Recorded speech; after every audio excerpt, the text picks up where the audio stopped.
Hello প্রিয় ভাই ব্রাদারগণ, আপনারা সকলে কেমন আছেন? সকলকে জানাই আন্তরিকভাবে শুভেচ্ছা ও ধন্যবাদ।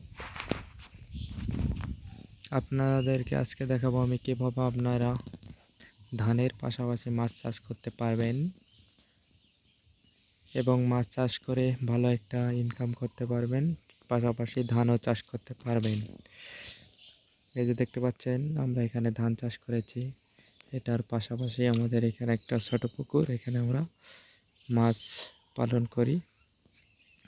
এই মাছ দিয়ে আমাদের সারা বছর খাওয়া দাওয়া চলে এবং খাওয়া দাওয়া শেষে কিছু থেকে যায়। পাশাপাশি ধানও অনেক সুন্দর হয়।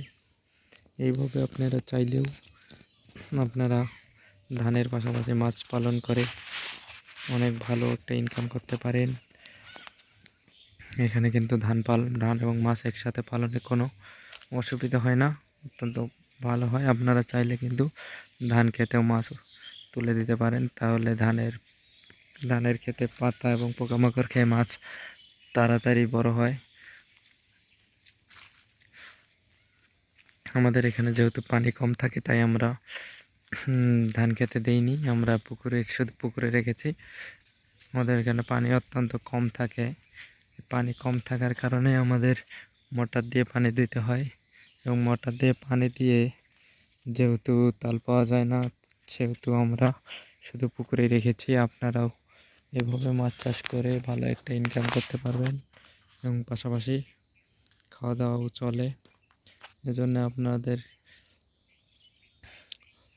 যাদের মাছ পালন করার মতো জায়গা জমি আছে, তারা এভাবে মাছ পালন করতে পারেন।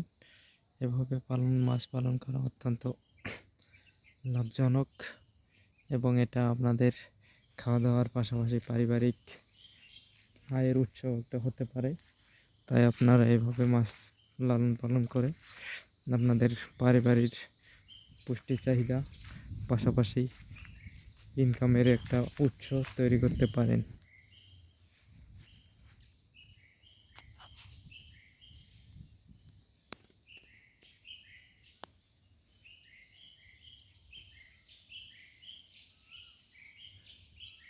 আমাদের গ্রামের মনোরম পরিবেশ,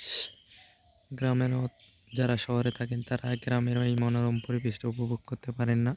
আমরা যারা গ্রামে থাকি, শুধু তারাই এই গ্রামের মনোরম পরিবেশটা ঠিকভাবে উপভোগ করতে পারি। গ্রাম্য পরিবেশে যারা বেড়ে ওঠেন, তাদের শহরে কোনো কিছুতেই ভালো লাগে না। গ্রামেই শুধু সুখ আর শান্তি তাদের কাছে। আবার যারা শহরে বেড়ে ওঠেন, তাদের কাছে গ্রাম ভালো লাগে না, কারণ গ্রামে ওই রকম ঘনবসতি নেই, লোকজন কম, তাই একা একা বেশি সময় থাকতে হয়। কিছু সময় বন্ধু বান্ধবের সাথে আড্ডা, তাছাড়া বেশিরভাগ সময় একাই থাকতে হয়। তাই যারা শহরে বড় হয়, তাদের গ্রামে ভালো লাগে না, কারণ শহরে ঘনবসতি, অনেক মানুষ, অনেক লোকজনের সাথে চলাফেরা, এসব ছেড়ে গ্রামে লোকজন খুবই কম, এখানে কিছুতেই ভালো লাগে না। আবার যারা গ্রামে বসবাস করে, তাদেরকে এরকম গ্রাম্য সুন্দর পরিবেশ রেখে শহরের দালান কোঠা ঘনবসতিপূর্ণ পরিবেশে কিছুতেই ভালো লাগে না। তাই যারা গ্রামে থাকেন, তারা গ্রামে সুখ শান্তিতে অভ্যস্ত, আর যারা শহরে থাকেন তারা শহরেই অভ্যস্ত। এই ভিডিওটা শুধুমাত্র গ্রামে যারা বসবাস করেন এবং যাদের চাষাবাদ করার জন্য অল্প স্বল্প জায়গা জমি আছে, তাদের জন্য তৈরি করেছি। তারা এইভাবে মাছের পাশাপাশি ধান লালন পালন করে পারিবারিক আয়ের উৎসের পাশাপাশি খাদ্য চাহিদা মেটাতে পারেন। সকলে আমাদের চ্যানেলটা সাবস্ক্রাইব করে দেবেন। আপনাদেরকে অসংখ্য ধন্যবাদ। আমার চ্যানেলটা ভিউ করার জন্য আপনাদেরকে অসংখ্য ধন্যবাদ।